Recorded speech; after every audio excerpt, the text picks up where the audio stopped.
Welcome to Horror Franchise Wednesday. Let's try this again. I just recorded for like an hour and a half doing this review and then found out that the damn thing didn't record at all. And of course, of all the movies, it had to be this movie that I absolutely love. It is my favorite of the franchise, and it's a movie that I've been dying to get to, dying to review on this channel since I started it. And as soon as the day comes, what happens for the first time on this channel? Audio issues. The whole thing did not fucking record. Of all the movies, it had to be this one, especially one that I talked about for so long. Fuck, I'm pissed off. Ugh. Welcome to Horror Franchise Wednesday. Let's talk about Final Destination 3. Came out in 2006, and it is, once again, directed by James Wong, and written by him, and written by Glen Morgan, who did the first one. Took a break for part 2, gave it over to David Ellis. They went off to do, like, The One with Jet Li and Jason Statham, and then came back for this one. And this one was originally supposed to be 3D, but then that was obviously not done, and part 4 was 3D, and part 5 as well. And this one has Mary Elizabeth Winstead in it, and it is about a girl who has a premonition about a roller coaster crashing. Her and a bunch of people get off, avoid death, and now death is after them one by one, picking them off in more grisly ways. This is the first one that I saw in the theater, so I do have a lot of nostalgia for it, but that does not mean that that's why I think this one's the best. I legit think this one is the best. Alright, nostalgia aside, critically watching it this time, like with a critical eye, I still think this movie is fucking underrated and awesome, and people need to get their screws tightened because they're crazy if they think this movie's terrible. You know you love a movie so much when you buy a poster for it. This is the only Final Destination I have a poster for because I love it so much. And why do I love it so much? Well, let's get into my positives. The score by Shirley Walker is amazing. As soon as the opening credits start, New Line logo pops up, just like part 1, foreboding, sinister music that just creates this eerie tone from the beginning. And it's amazing. The best of the 3 that Shirley Walker did. And once more, we get awesome opening credits, some of my favorite in the franchise, with more foreshadowing images, the girl with the nails on her face and all that stuff. Like, it's just great. It's a great way to open it, and all the different establishing shots of the amusement park. I love having Mary Elizabeth Winstead in the movie as our lead premonition-having protagonist. She is just a great performer. I think she's an underrated scream queen because she did quite a few horror movies right after this, with The Thing prequel and even the Black Christmas remake directed by Glen Morgan, who's the writer of this one and the producer as well. And I really like her character and her chemistry with Kevin, and the fact that Kevin is the one that survives, not her boyfriend like you would think. It's kind of like in part 2 with the friends dying right away. You don't expect it. You think they're going to be along for the ride. For the most part, with Kimberly, just in this one, kind of similar. Her boyfriend stays on the roller coasters, and now she's with Kevin, this kind of stereotypical at first jock douchebag who ends up actually having more depth to him. He's not one note. Like, I like these two characters and their interactions with each other, the chemistry. I think it's all great. Kevin and Wendy make a terrific duo. And I really like the picture angle, very Omen-esque. Very much borrowed and inspired from The Omen, but I think it's great, and it's unique to this movie only. The other ones don't do this. The other ones do visions in their head or visions that they see from time to time, like Alex did in part 1. This one changed it up a bit by adding the picture thing, and I think it's a pretty cool concept. I like that this is the only Final Destination with like a real mystery throughout, where they're trying to figure out who this person was sitting in front of them. And I like who it ends up being, and I thought it was just a clever idea throwing this in here to serve as an excuse for why our characters are going around to all the other survivors trying to figure out who this person was. And the opening disaster, I think, is underrated. It seems to be most people's least favorite, maybe because of the amount of green screen and CG work that goes into it, but for its budget and it being mid-2000s CG and stuff, it looks pretty good, and they even throw in a couple of creative kills rather than just having them all simply fall out of the roller coaster. I think it's a terrific opening disaster and just as good as part two, in my opinion. And I remember actually predicting that the next movie was going to be a roller coaster. Uh, Way before the trailer dropped, I was like, you know what the next movie should be? A roller coaster. And then the trailer dropped, and I was like, see, maybe I had a premonition, and that's how I knew. And I like how the deaths are set up in this movie, very much like part one, not so much like part two, with death kind of forcing things to happen, moving windows and shit at the hospital. It's much more like part one with wind and things bumping into other things, creating like an elaborate like Rube Goldberg machine with a domino effect. It's just much more cleverly written, and I like how the deaths are set up in this one much better than the previous film. Just like part two, this one has a bigger body count than part one, and I think maybe even slightly bigger than part two, if you're just counting everything after the premonition. Uh, this one has some amazing kills.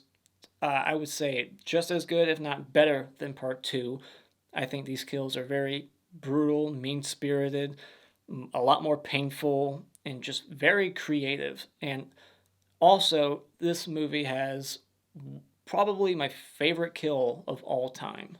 And I like that they kind of threw in a human antagonist into the movie as well, which is different from the rest of the franchise. They do it kind of in part 5 also, but I think this one succeeds more than that. This movie also has the hottest chicks in the franchise, the most nudity, so that's a plus.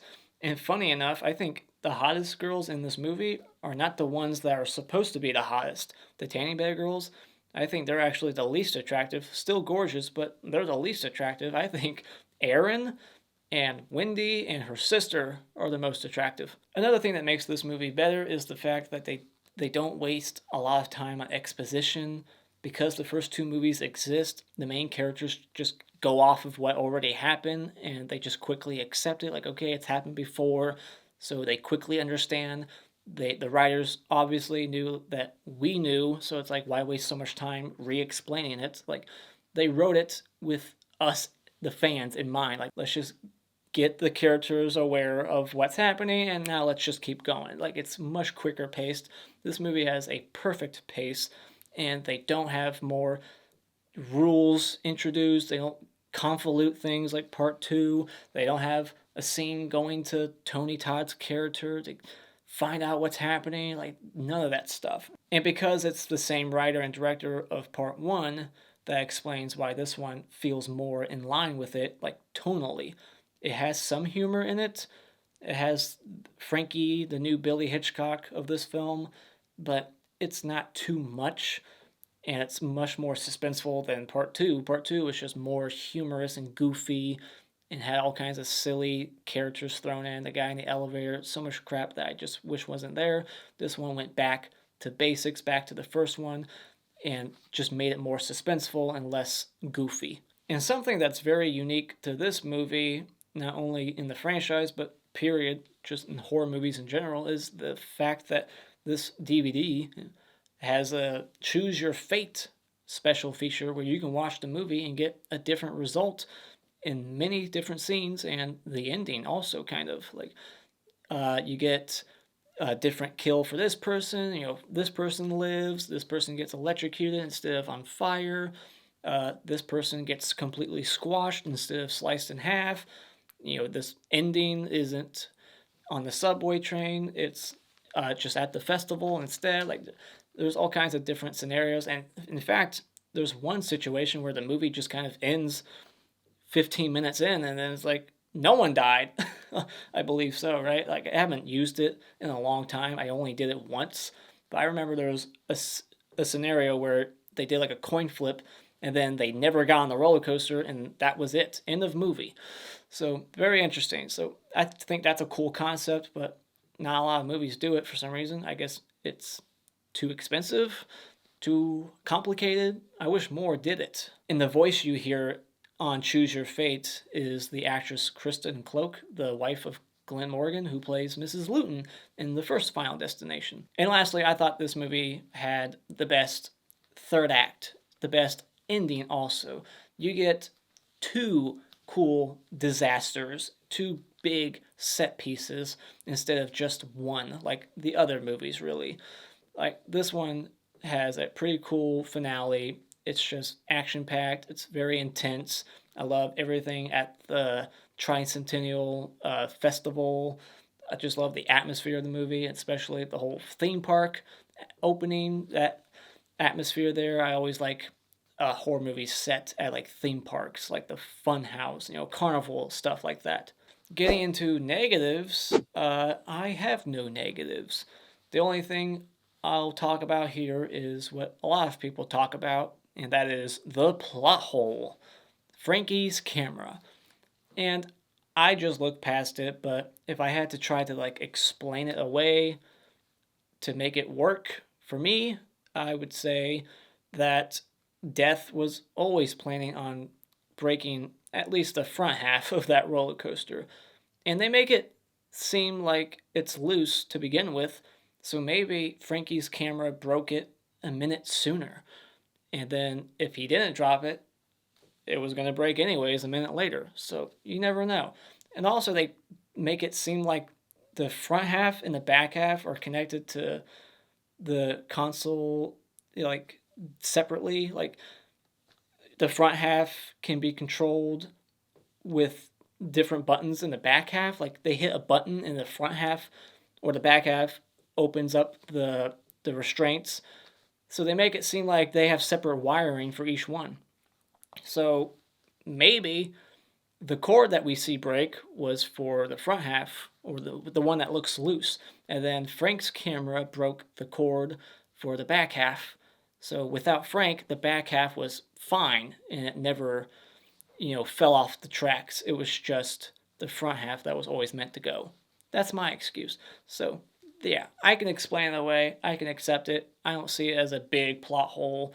I think you can excuse it. Death was always going to send the front half at least flying off of the rails. So final thoughts, I think this is an extremely underrated sequel that improves in many ways over the original and delivers exactly what you would want in a Final Destination movie.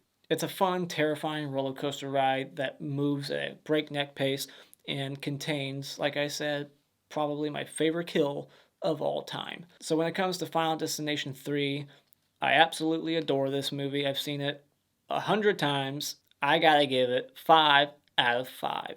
Alright, time for a spoiler discussion. And by that I mean just point out all the clues and stupid little nitpicks, because I have no major complaint here.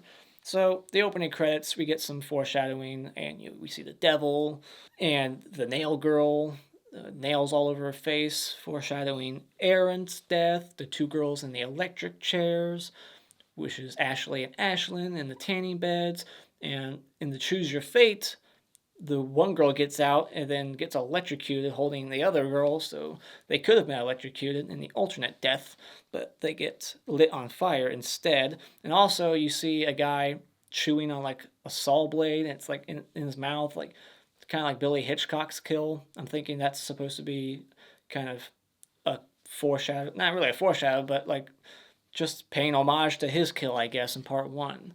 Or it's supposed to be Frankie somehow. I don't know. It's not really a fan. It's a saw blade, right? Then she takes the picture of the tower and it says hi, die, instead of dive. The V is missing.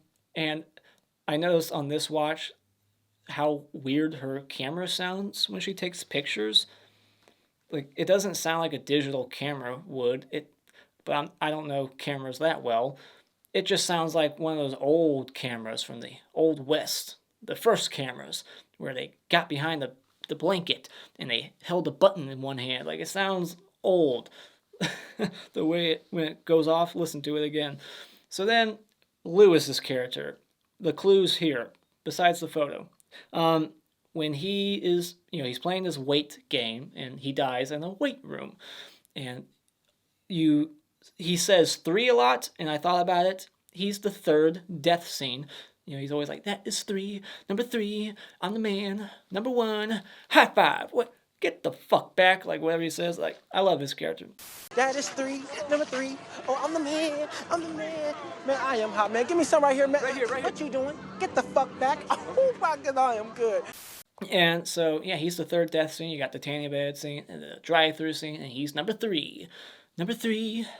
And the head pops off at the top of that little game, and, his head is gone later on, so that foreshadows that. And also the picture, you wouldn't know it unless you, paused it at the right moment, or you listened to the commentary, but the picture, the face on that thing that flies off is a picture of Arnold Schwarzenegger, who is a famous bodybuilder, and Lewis dies in a gym. So there you go. Extra clue right there. Devil's Flight is the name of the roller coaster, which was sadly taken down a few years ago in 2019. I would have loved to have gotten an opportunity to fly out to Vancouver and ride that thing, but they sold it a few years ago. So I guess I'll never get that opportunity unless it opens up again somewhere else. They said they sold it, so it's not like taken down. Or I guess they would have to take it down and then rebuild it somewhere else. So if it opens up again somewhere else, let me know so I can go ride it. Devil's Flight is the name of the roller coaster. Devil, because it's death, the devil. And Flight 180. Unfortunately, we do not see 180 on the roller coaster. They could have thrown it in there somehow. Have 180 be on the back of the roller coaster instead of the number 2 like it says. Or have one of those things that some theme parks have where they actually have a counter. They count how many people are riding the ride every day. And Wendy could have went through the turnstiles and the number would have been 180. She's the 180th person to ride it. But that place looks so packed that would be hard to believe that she would only be number 180 that day. And Tony Todd is the voice of the devil. That giant foam devil with the giant balls hanging below. And you see a sign that says, "I'll see you soon," like he says in the first Final Destination movie. I take it this is a theme park that's only meant for adults, because there's no way a family-friendly theme park would have a giant foam devil with a giant foam dick and balls just hanging above your head as you go onto the ride. Just imagine some poor little girl seeing that, what? That mommy, what's that? Ask your father. Wendy does not want the front seats, so she goes to the 6th seat and she looks at the number 6 like it's scary. Oh my gosh, that's bad luck. Because I guess 666. But then Frankie steals that seat. And I thought that was odd too, how he was even in that situation. Why wasn't he automatically sent to that seat? Because I was paying attention, he was right behind Ashley and Ashlyn the whole time in the line. So how did it ever come to that where he was not being told to sit there? They should all be in order. Whatever. And Lewis would have been ahead of everybody and died in the front half of the car if he was not being held back by the guy in the front for some reason. And you would not be allowed to have a hat on, so if there's any plot hole in this movie, it's that. I'm a hat guy. I wear hats everywhere. I've worn hats to roller coasters, theme parks all the time. And when you get on that roller coaster, they're going to tell you to take your hat off. I don't care if you flip it backwards. You could be wearing a ski cap and they'll tell you to take it off because they can fly off your head. And it's really annoying, but that's what they'll tell you. So the fact that he has his hat on still, bullshit. And the fact that there's empty seats, bullshit. That place is packed, so every seat would have been taken. It's not like somebody puked and they have to let it go empty a few times to air it out or something like that. And how did those kids sneak up and get to that point? They got caught at the last second. That's bullshit. They would not make it that far. Come on. And why no belts? These roller coasters always have belts. Even the ones that have the overhead shoulder restraints, they always have a belt attached to the bottom that connect between your legs. Or even the lap ones in addition to that. The fact that this roller coaster only relies on the mechanics of this roller, the thing going under, if something goes wrong, it can just fly up. That's a safety hazard. That's stupid. So they should have a belt, like 99% of other roller coasters, you know? So then we basically get to the whole premonition scene, and everything seems pretty cool at first. And behind the scenes trivia, this roller coaster is not as big as it looks in the movie. It was only like a third of that size. They did CGI enhancements to make it look like it was over 250 feet, but it was actually like around 80 feet tall. And these actors had to ride this ride to shoot this whole opening sequence like 100 times plus. So I'm sure they got sick of that ride by the end of it. And so the camera falls conveniently at the right spot and wraps around, breaks the cord underneath the hydraulics, and the front half falls off with Ashley and Ashlyn and Frankie all dying at the same time. And then Lewis's kill is pretty brutal. Going through the corkscrew, he flies off and hits the bar on his back, breaking his back open, and you see a blood splat. Looks pretty awesome.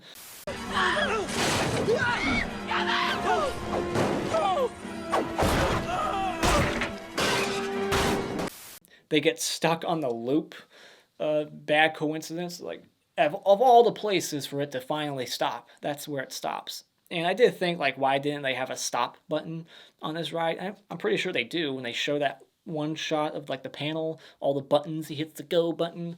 Like, there would be, like, a stop button. Roller coasters usually have surveillance cameras, so they would see what's going on behind them.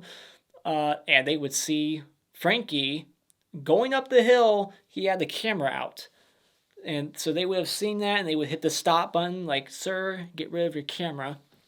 But yeah, they stop on the loop, and the mystery people fall out, and then Ian and Erin, and then the thing goes backwards. And then Kevin just gets split in half by this curved bar. And then, of course, Wendy dies, and then quickly realizes that's all a premonition when she sees the bubble gum. Just like, in part 1, Alex saw the broken, whatever that thing was. I don't even know what it was. I have no idea what to call that thing. What was it in part 1? He just ripped something off of some screw. I don't know what the fuck it was. But yeah, in this one, it was just bubblegum. And then she flips the fuck out. And knowing who the mystery person was in front of them, Julie, her sister, don't you think she would have said something in that moment when her sister's freaking out? No, she just walks off. She should have been like, Wendy, what the fuck's going on? But I guess because she's not supposed to be there, she's not a senior graduating. It's like, that aside, who cares? Like, this is much more important. Like, let's try to figure out what's wrong with your sister. She's causing a scene. Like, she should have went up to her and spoke to her, but that would ruin the mystery. And it felt so forced. Ashley and Ashlyn getting off the ride, and the mystery people. Like, why are they leaving? Why is Julie and her friend Amber or Perry, I never know which one, Amber or Perry, why are they leaving? I'm sure they waited like 30, 45 minutes to ride that ride, and now somebody's having a panic attack and they get off? No. Like, if it was me, I would die on the roller coaster because I'd be like, I waited all fucking night to ride this. I'm not getting off. You're going to have to force me off. Like, I get why Ian and Erin and Lewis and Kevin all get escorted out because of the fight, but Ashley and Ashlyn, they just go, oh, this is so high school, this drama. Let's get out of here. If I was Ashlyn, I would be like, Ashley, you can leave, but I waited an hour to write this. And then, Frankie follows them out, so that makes sense. But Ashley, Ashlyn, and the mystery people, I don't get why they got up and left. One thing I don't understand is why the guy who's in charge of the ride acts like no one's allowed to leave the ride in the front half. He's like, only the back half, no one else can get off. Why is that? That's not policy. That doesn't make any sense at all. Like, they're paying customers. If they want to get off the ride, they're allowed to get off. So the boyfriend should have been allowed to get off the ride when he was begging to get off. And this is probably the exception. The other movies have, like, the disaster happen way sooner after the premonition, but this movie, not so much. Like, I've said it in the other 2 reviews, that this whole franchise kind of does this, but not really in this one. I think this one does it the best. Like, we don't know how much time happened between her getting escorted out and finally reaching the bottom out that door. Like, it could be a couple minutes later. You don't know. like we don't know how much time went by in between those cuts. So when that crash happens above her, it could line up perfectly with the premonition for all we know. So, but how fucked up would it have been if her boyfriend like landed at her feet? Because it looks like it's right above them, So what if he like landed right in her arms? And then so Ashley and Ashlyn give their number to Wendy and say like, we already have yours. And I just thought, how is that possible? These people are not friends, so at what point did Wendy give her number to Ashley and Ashlyn?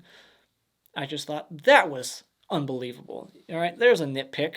That is a major nitpick. And here's another nitpick for you, and there's plenty more to come. So this movie takes place in 2005, but they say it's 6 years after part 1, which takes place in 2000. Not only did the movie come out in 2000, but there's plenty of stuff in that movie that says that's 2000, like the plane ticket, right? So 2000, this is 2005, and they say in the movie, 6 years ago. So they should have said 5 years ago. The yearbook in the movie says 2005. That's when they're graduating. So, and then when he's talking about Flight 180, he says 7 people got off the plane just like us. Kind of implying that he's saying 7 people got off the roller coaster. Now, maybe he's just saying people got off, just like us. But the way it's worded, it made it seem like he was saying that 7 people got off also in their case. But that's not true. It's not even close. It's 10 people. And even if he was going off of, like, if he didn't know about the mystery people, you take those 2 people out of the equation, it's still not 7, it's 8. So no matter what, that math just does not line up. It's not 7, it's 10. All right, now let's talk about the tanning scene and all the clues, the photograph, all together right here. So the photograph, shows them very overexposed, like they're melting, and so that's the fire, and the palm tree in the picture is what knocks over the shelf later on. And I read online that tanning rooms don't have shelves, but why not? Because of something like this? Like, I don't know if that's true. I've never been to a tanning salon. I've tanned once in my life. I went into a gym tan. Like, they had a tanning booth at a gym I went to, and it was like a stand-up one, and it had like a little seat. So it was nothing like this movie. But I would imagine they have on and off buttons inside. So I feel like that's a bit of like, a writing convenience in this movie, because I don't think tanning booths exist like this, where it's just all operated on the same like panel on the wall instead of just individually on the machines themselves. So maybe this is just only in this movie's universe. But also getting to the clues and shit. So the name of the place is called Phoenix, and in classical mythology, the unique bird is, the phoenix is associated with fire. And their names are Ashley and Ashlyn. They both have ash in their name, and that's basically what they are by the end of this, smoldering ash. And they play the song Roller Coaster, and they survive the roller coaster crash. And I think if you want to nitpick this, you can. How would they even know that song? These girls, like, given who they are, their personalities, their age, like, would they really know? Because they're singing it like word for word, like they're familiar with the song. They know the lyrics to the Ohio Players roller coaster song. That's a stretch right there. Bullshit. I doubt that's on their iPod playlist. You know what I mean? So, anyways, but I like how they're criticizing other artists, like, Britney, like Britney Spears. Meanwhile, they look like chicks who probably listen to like Avril Lavigne.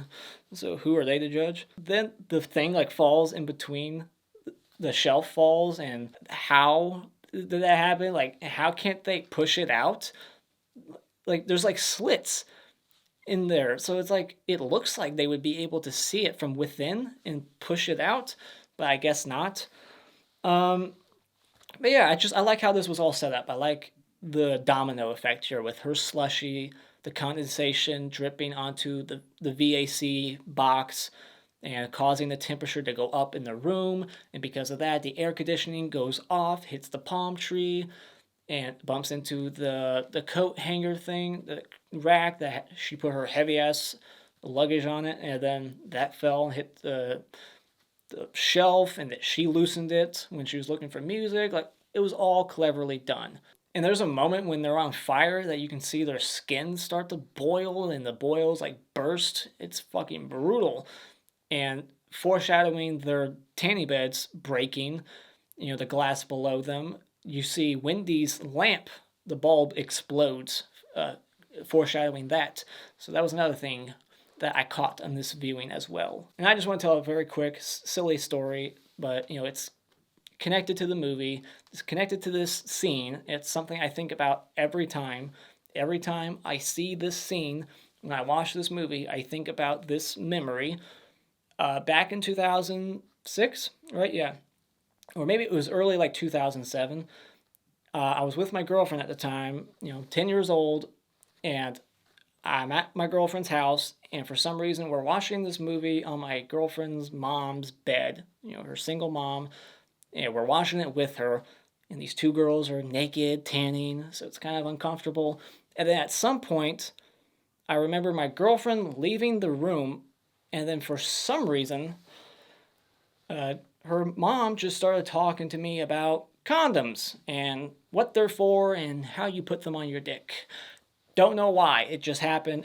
I don't even remember what I said. I don't think I said shit. I was probably just like, okay, you think I'm going to fuck your daughter? I'm 10 years old. That transition shot from the tanning beds on fire to the funeral is just a brilliant shot. That's awesome. But then you start to question, like, would they be buried next to each other? Like, damn, they die next to each other and then they're buried next to each other. So their parents got together and agreed that they should be buried next to each other because, why not? They were so close to each other, they're inseparable. And it's only right that we bury them right next to each other. And the PSP joke kind of ages itself. Like, no one really owns a PSP or plays one anymore. That's so 2006. If this movie came out today, Lewis would have been like, bring me a Nintendo Switch or whatever the kids play nowadays, And also, like, the Manson Osama bin Laden joke kind of ages, because they're dead now. And why are they all there? Like, someone at their school died, and now they're all at the funeral. Were they forced to go? Like, Lewis is like, oh, I'm so bored. And it's like, well, then why'd you show up? Like, did anyone force you? Like, he's just kind of being a dick. He's complaining, like, oh, I'm so bored. Bring me a PSP at my funeral.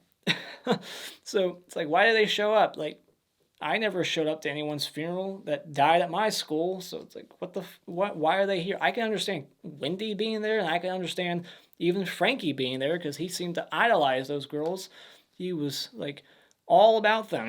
You girls are so smoking hot.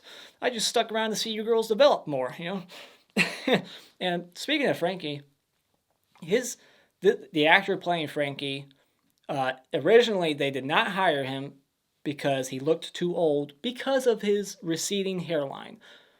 But then after they cast him, they rewrote the character anyway to be 2-3 years older, because they throw in that line like, what are you doing here? Yeah, you graduated like 2 years ago. So he's like 20, 21. So it's like, the receding hairline excuse is bullshit, because I have had a receding hairline since high school. So it's like, if I went to New Line Cinema as a high school student at that age, trying to apply for a job like this to play a high school student, you're telling me they would have turned me down because of my receding hairline? That's discrimination. Another nitpick would be Jason's grave looking pretty fresh for only being like a couple weeks later after the roller coaster crash. Like, the grass is fresh. There's no dirt. Like, wasn't he just recently buried? Wouldn't it be like fresh dirt on top? But when she's standing above it, it's clearly all fresh grass there. So after Ashley and Ashlyn die, this is when Wendy starts to put the pieces of the puzzle together and suspect that the pictures are clues.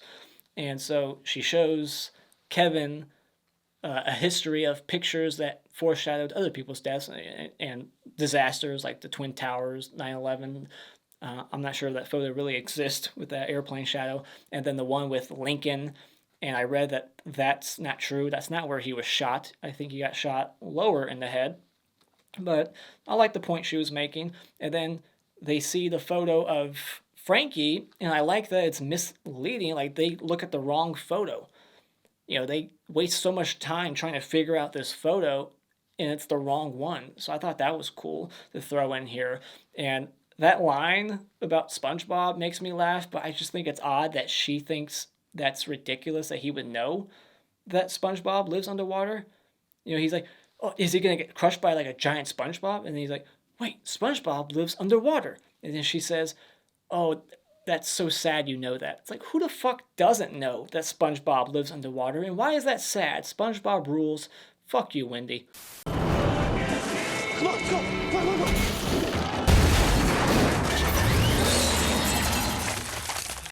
So then we get the drive-through scene. Interesting place for a death scene in a Final Destination movie. And apparently the idea was inspired by real life like robberies where people would go up to the middle car in a drive-through and rob them because they couldn't back up or go forward, which is brilliant now that I think about it. So maybe if I ever need money, I'm in a pinch, I know what to do. Just go rob the middle car at your local McDonald's. But that's where the idea came from for this kill. They're stuck in the middle and they can't even get out the side of the door because of the damn truck. So, and that truck, the name of it, the name on the side, it's the same beer company from part 2, the guy who's drinking and driving in part 2, and it's probably the same drunk asshole driving this truck, because how is he not aware that he is backing up into another truck? Like, this guy has to be drunk. And then the sign says something, control, and then the word control disappears, so it's like implying that Wendy has no control. And that's what she fears most. And then that creepy ass song plays on the radio. That's like this movie's version of like, Highway to Hell in part 2, and then John Denver's Rocky Mountain High in part 1. Like, every movie seems to have like a song. And this one is the creepiest of them all. There's someone walking behind you. Like, who writes a song like that? Is it supposed to be a romantic song? Because it's not. But yeah, then you got the rolling thunder truck rolling down the hill towards them. And what makes this scene so great and this death so fantastic is that you don't know who's in that car. They're panicking, thinking that for some reason death is skipping way ahead and trying to attack them. They're like, what? We weren't expecting this. Like, we're not next. So they're just thinking about themselves. They're not aware who's in front of them. They get out, and then all of a sudden the truck slams into Kevin's truck. His car engine flies out and hits fucking Frankie in the back of the head. And watching this in the theater, I was just like, fuck. What is that thing? Because I'm 10 years old. I don't know shit about cars, and I still don't. And I'm like, what is that? You're telling me that thing is underneath my parents' hood, and there's that sharp-ass fan? Like, that was all new to me. So I learned a thing watching this movie. Holy shit. It's such a creative kill. Kind of defies the laws of physics. Like, Kevin's truck slams into the back of Frankie's car, and his car does not go forward at all. And why is he even still there? We saw him get his food, so he should be driving on out of there instead of giving them the middle finger, which I noticed on this watch. There's a lot of middle fingers in this movie, if you think about it, with Julie flipping off the camera, Erin's flipping off the camera, Frankie's flipping off the movie camera, and then fucking Ian is flipping off the camera after he dies. And then Julie's flipping off Kevin again later. Like, just so many middle fingers in this. It's fucking ridiculous. Another thing that's ridiculous is way after Frankie dies and the coroner gets there in an ambulance, Wendy still has his brains all over her leg. She never, like, brushed it off. And I love that death has a sick sense of humor. And when they realize who it was, he, like, makes the fan go off again just to be like, fuck you. And so, yeah, also what's missing, what I would love to see, is in like a blooper or just like a gag on the special feature or something you could watch, an extended version of the scene, is the window worker discovering the mess right outside. Because you imagine that scene, it would be silly and comical, so I'm glad that didn't happen. But just to put it, like I said, in the special feature section to watch, they should have shot that. You know, just some worker like, oh, and here's your drink, sir. Oh, shit, and dropped it.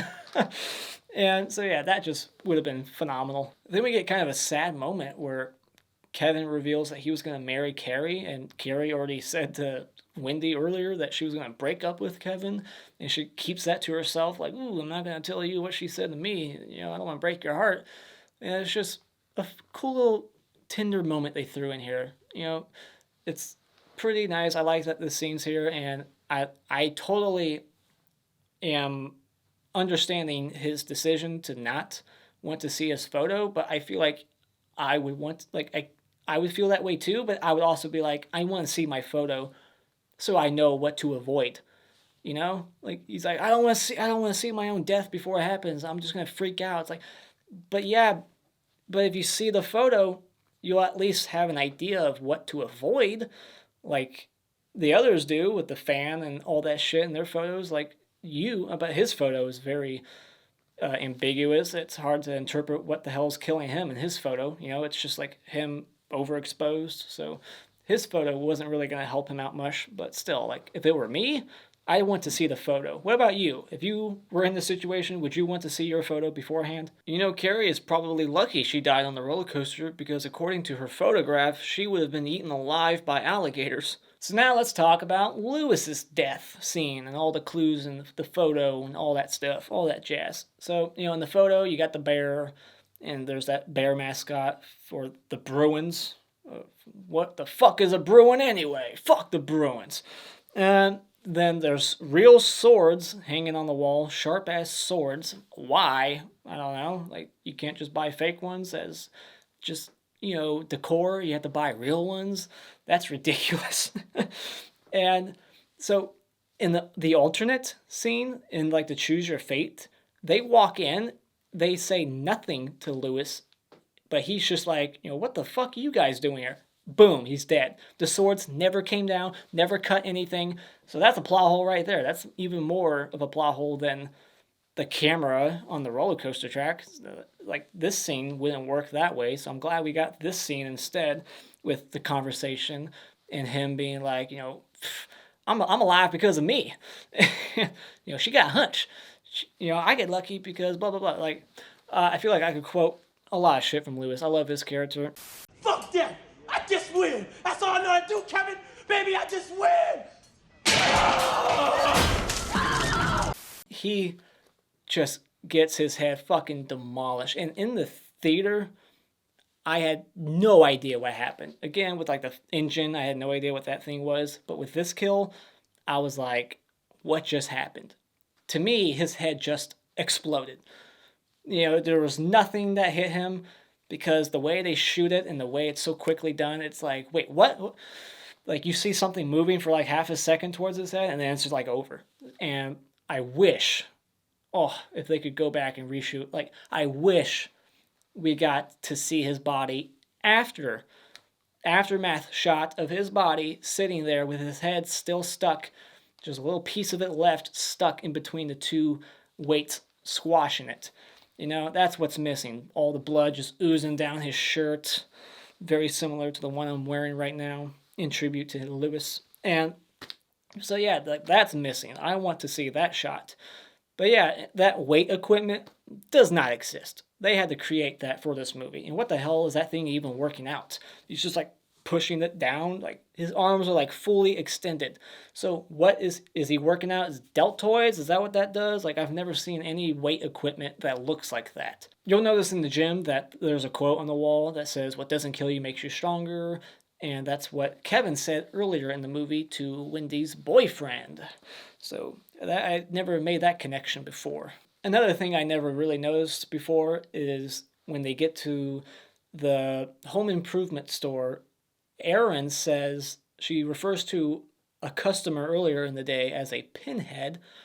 And, you know, given how she dies, that's pretty funny. And Ian is shooting these pigeons with a nail gun, very cruel. And if he doesn't kill, in the alternate scene, Choose Your Fate, he misses the pigeon with the nail gun, and then that pigeon is what scares Erin later on and causes her to fall back into the nail gun instead. And so, yeah, her photograph and his photograph, all the clues and stuff, the skill, the S is missing, it just says kill. You got the wooden planks, triangular, pointed shaped, whatever, and they're above, and she's pointing up with her middle finger because death comes from above for Ian. And also later on, like, no matter what, Ian was meant to die from something above. And, she sees a fan at the home improvement store also, kind of like death reminding her of what he did to Frankie. And the chimes are going off. I guess that's just the wind of death causing that to happen. And then I always thought that the sawdust on the ground that moves around, I thought that was supposed to make like an image or spell something, but no, I think it's just death. It's just the wind of death. And you'll notice, and I didn't notice this until this watch, you'll notice that there's a tag in one shot very quickly that says Unit 081, which is 180 backwards. Just like on the subway train later on in the movie, it's 081. I feel like every kill in this movie is caused by Kevin and Wendy, almost. Almost every single one. You could probably argue the tanning bed one too, because Wendy's calling them and it's distracting them, and that's when they try to get up at that moment. But yeah, like their car is what kills Frankie, and then they're distracting Lewis. They should have just told him to get the fuck out of there because they know what's going to kill him. In the picture, they all agreed, like, yeah, it's the weight coming down his head. So they need to tell him to get the hell out of that gym. And then they're scaring Ian and Erin while he's on the forklift that the actor had to take lessons to learn how to drive. And he, like, bumps into the thing because of them. They're like, look out for the boxes. And then he, like, bumps into the thing and this falls. Like, it's all because of them. So I feel like if they just would have stayed home, everybody would have died differently, at a different time. Ian brings up this point about what if the person at the end of death's list commits suicide, wouldn't that just save everybody else? But obviously he hasn't seen part 2, because if he did, he would know that you can't kill yourself.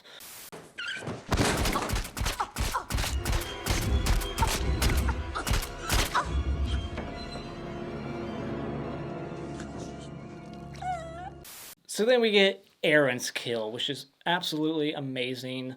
She dies in the same pose as the picture, with her hand up to her face. And what makes this kill so awesome is, A, you don't expect her to die so quickly after Ian just got saved. Like, it just skipped him and automatically took her out. So it's just unexpected. You're like, oh shit, we're already on to her now? Like, she's dead? And then B, you don't even know that the nail gun's there. So it's not like they foreshadow that too much. Like, they don't keep cutting to it, like, reminding you, like, there's a nail gun over here. Like, they established it earlier, but we don't know where it ended up. So, like, the nail gun just kind of came out of nowhere. And nail guns, I don't think, operate like this. So that's surprising. Going off again and again and again, like, on its own. No one pulling the trigger. Some nail guns have like a recharge time in between, I think. But another thing that's amazing is the fact that, it's maybe not amazing. That sounds kind of mean, but what makes it extra effective is that she's alive through it till the end. And when it's done, like, she's still in pain, moaning. She makes that sound, and it's just so awful in a good way. It's like, oh, like, that's brutal. And what a powerful nail gun to send nails through your skull and then through your arm as well. It just kept going all the way through. Jesus Christ. Like, either those are really long nails or it's just a very powerful nail gun. So after Erin dies, they get interrogated by the police for like 10 hours, they say. How would it take 10 hours to question them about what happened to Erin?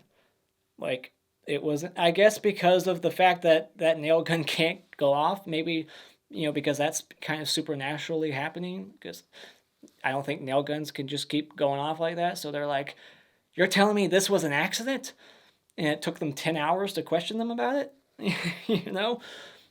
That was just a weird line. Like, I can't believe they made it 10 hours. Why not just say, like, they kept us in there for a couple hours. Like, 10 hours to question you about that? Jesus Christ.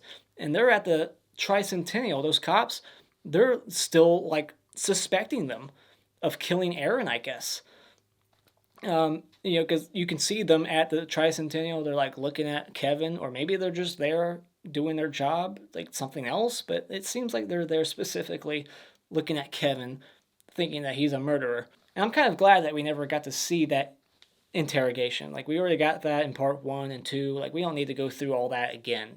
Just cut to them leaving, and we know pretty much what they said inside. We don't need the whole Alex with the FBI agents scenario playing all over again. So finally, at this point in the movie, Wendy decides, hey, maybe I should zoom in on this photo to look at this bracelet, and realizes that it's the bracelet that her and her sister share. And it's been, like, right there on her desk too the whole time. So it's like, really? You're just now finally realizing that bracelet that's unique and special to you? Like, you should have known that much earlier on, but plot convenience, whatever. Every movie has it. Now, let us hope for some lightning. Fuck you, Ben Franklin. And if I was Kevin, there's no way I would be at this place working security. Like, death is after me. I'm, like, close to being next. I'm gonna stay home and lock the door. I heard that the actress Mary Elizabeth Winstead got her license just to film her scenes in this movie, like when she's driving down the road and almost hits that wolf and that creepy song comes on again. And I believe it, because when she parks to get to at the Tricentennial place, dude, her park job is terrible. So now let's talk about Julie and her photo and all the clues. So, the horse from the carousel, that's the horse that's dragging her around, and the pole through the carousel horse is what ends up killing her friend, Amber or Perry. And above Amber or Perry in the picture is an American flag. That's not the flag that's on the pole that kills her, though. It's some other white flag.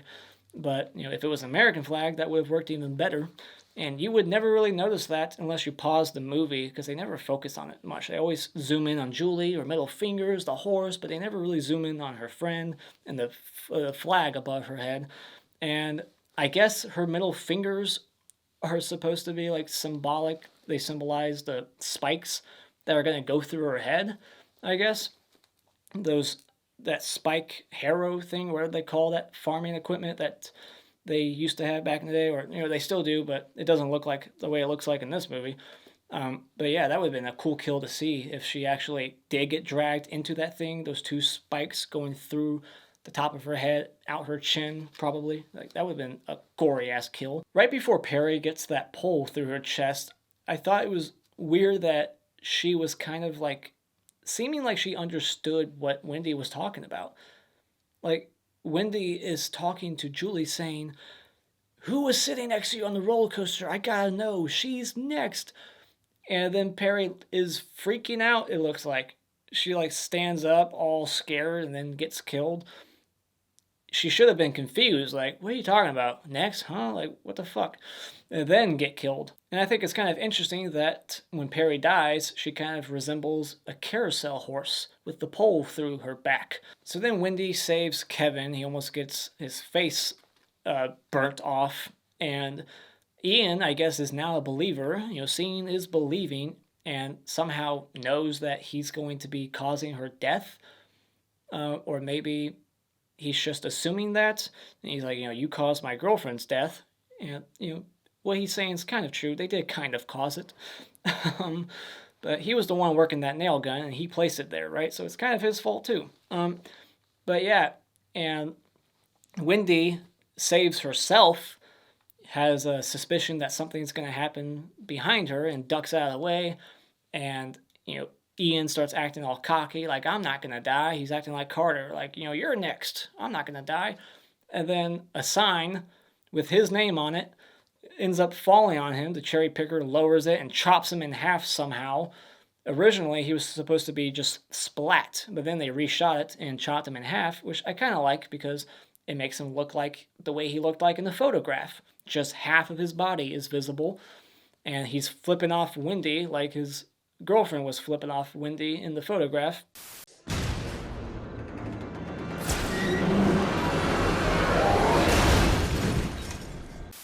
And I like that they made the sign that fell on him shaped the same way as the things in the photograph and the things that were meant to kill him at the home improvement store.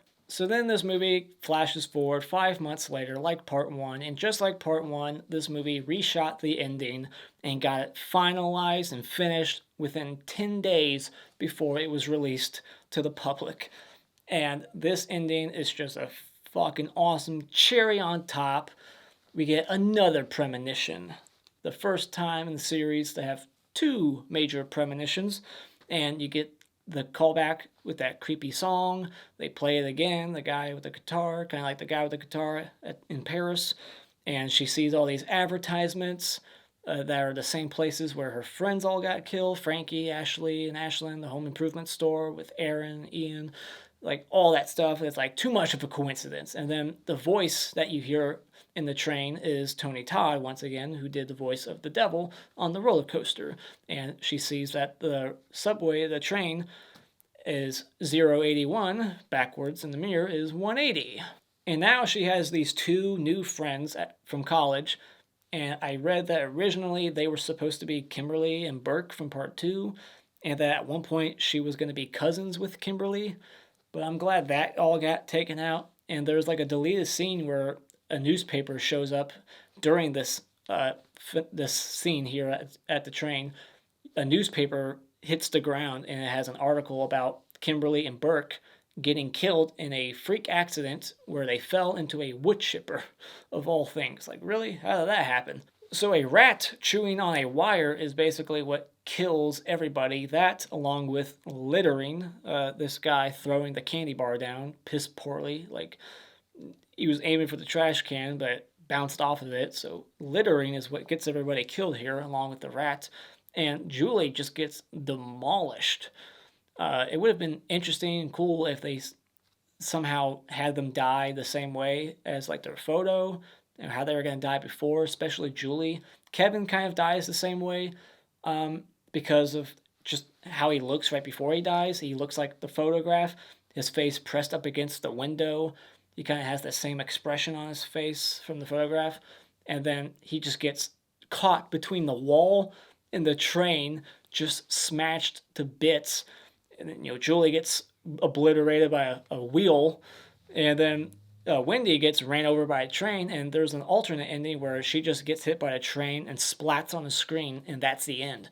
But in the real ending, she wakes up from the premonition. And it's more like up for interpretation, kind of, but you hear the train crash as the credits roll. So it's not really up for interpretation. It's like you hear them like, wait, I can't stop the thing. They're pulling the cord and it's like, it won't stop. And then it just cuts to black and you hear the screeching and the thing crash.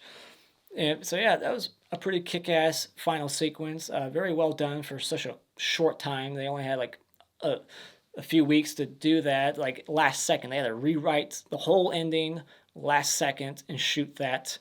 And the original ending, the test screen ending that caused this ending to be reshot, was they just, right after Ian got split in half, or actually in this version it was him getting squashed, they just stand up right after that and just walk away. All 3 of them. And it just, I think it like pans over to the camera, Wendy's camera on the ground, zooms in on it, and then it like takes a picture, and then that's the end of the movie. So it's just very quick. All of a sudden, like, we just got a kill, and now our 3 survivors are just walking away unhurt, like not killed. Like, what?